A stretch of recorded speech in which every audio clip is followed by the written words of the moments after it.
L'invité de la matinale sur NC Première. Le docteur Jean-Michel Tivolier, néphrologue et président du RÉSIR, le réseau de l'insuffisance rénale en Nouvelle-Calédonie, est notre invité ce matin. La journée mondiale du rein, c'est ce jeudi en Nouvelle-Calédonie. Et la situation est préoccupante. Thierry Belmont. Bonjour docteur. Bonjour. Le nombre de malades traités pour insuffisance rénale ne cesse d'augmenter en Nouvelle-Calédonie. Est-ce qu'il n'est pas temps de tirer sérieusement la sonnette d'alarme ?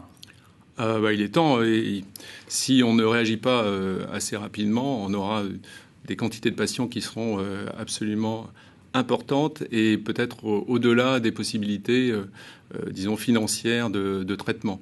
Parce que le rein, une fois qu'il est détruit, on arrive à des traitements qui sont de suppléance, qui sont des traitements très lourds, qui permettent aux patients de continuer à vivre. Et probablement, dans les années à venir, ce qu'on voit pour le rein, on va le retrouver pour le cœur ou d'autres organes, avec l'apparition de traitements de suppléance d'organes vitaux. Oui. Est-ce qu'une sensibilisation massive par an, ça suffit ? Sûrement pas, mais déjà une piqûre de rappel par an, ce qu'on fait depuis déjà presque 10 ans, et qui est un mouvement qui démarre à l'échelon mondial, parce que là, on n'est que le relais d'une campagne mondiale, donc notre problème n'est pas purement calédonien. C'est sûrement pas suffisant, mais c'est déjà important que les professionnels se mobilisent et parlent à la population, à nos collectivités, à nos élus, pour leur dire qu'il y a quand même urgence à se préoccuper de l'augmentation de ce nombre de patients. Parce que les chiffres sont inquiétants. En Nouvelle-Calédonie, il y a 3 fois plus de patients traités pour insuffisance rénale chronique terminale qu'en France métropolitaine. Alors absolument. Donc on participe au registre national dans lequel on collecte tous nos patients qui sont traités en Calédonie.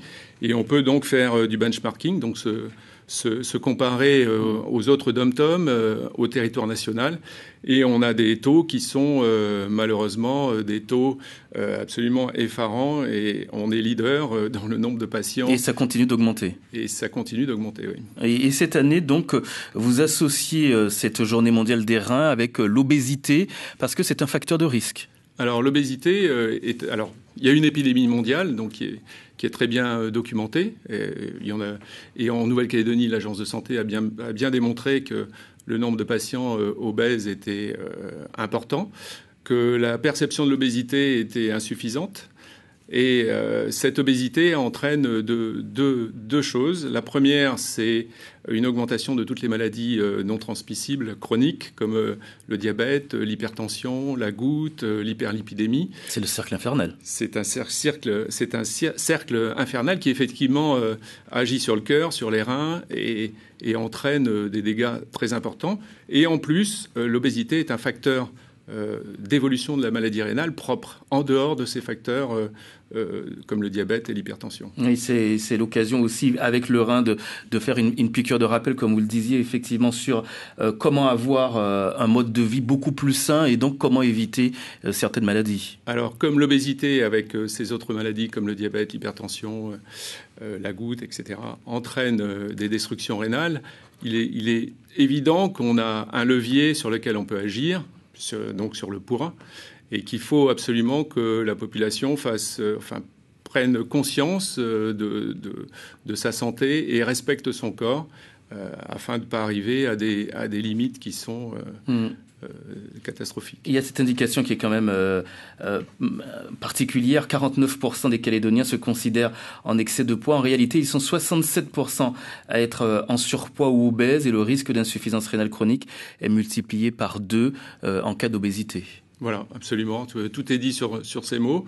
Alors, quand on sait qu'il suffit de faire attention à ce qu'on mange, alors il suffit, c'est très facile, hein, mais effectivement, la société nous pousse à être de plus en plus sédentaires, avoir des consommations caloriques qui ne sont pas celles que l'on brûle, donc on met en stock un certain nombre d'énergie. On se rend compte de plus en plus que le tissu adipeux est un réel organe qui, quand il dysfonctionne, entraîne des problèmes au niveau de l'organisme qui sont très conséquents. Et c'est quoi un mode de vie sain ? Est-ce qu'on peut le rappeler ? C'est large, mais qu'est-ce qu'on peut dire ? C'est ce qu'on répète depuis l'époque de mon grand-père en Calédonie sur l'hygiène de vie. C'est pas d'alcool, pas de tabac, enfin, en tout cas dans des limites très raisonnables. C'est de l'activité physique. C'est aussi une nouvelle notion qui est la notion de sédentarité. Vous pouvez remarquer que